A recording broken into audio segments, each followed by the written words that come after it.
say is, my wife has needs, real, biblical, valid needs that I don't have. And if I just look at that and go, well, I don't need that, why does she need that? I'm going to ruin my marriage. I do not need my wife to call me a couple times a day going, honey, I love you. I just want you to know that I love you.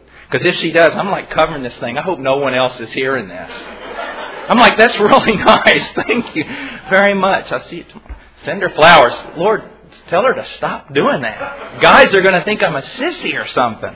Or I do not need to hear my wife say over and over, I love you. I don't need my wife to hold my hand in public. I don't need her to touch my face.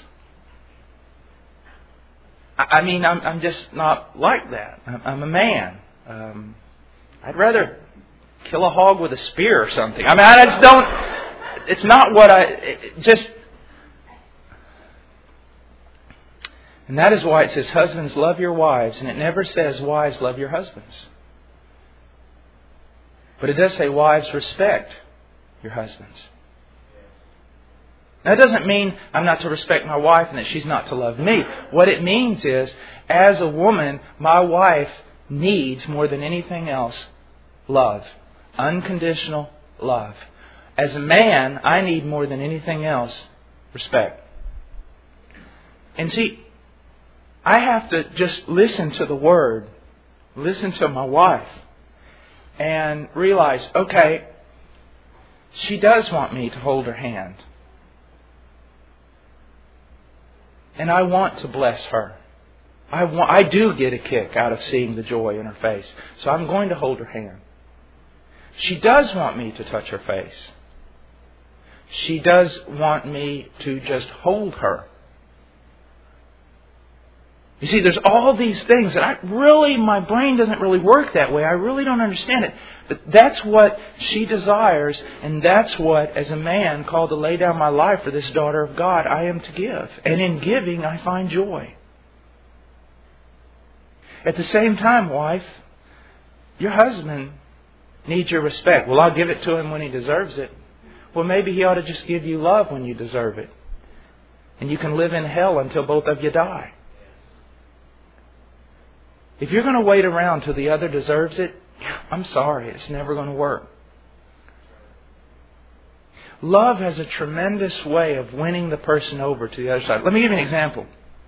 Let's say that I come home one day and, I've just fought dragons all day. I've had a terrible time. Work's been horrible. Everything just burdened.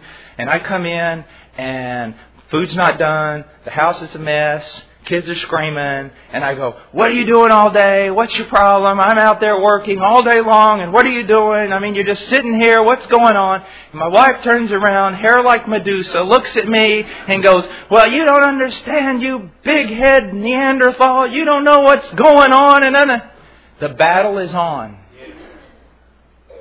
Somebody save the children.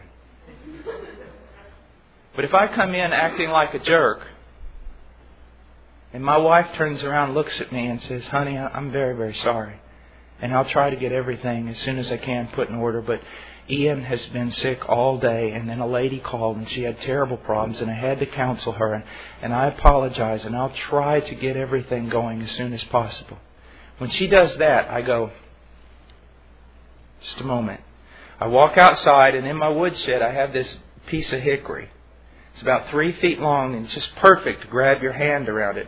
I go out in the woods and I beat myself in the head several times with that pole, and then I walk back in and I beg her forgiveness. She has just killed me with her love. She has heaped hot coals upon my head with her love. See, unconditional love defeats evil every time. You just can't stand it. You almost want them to argue back so you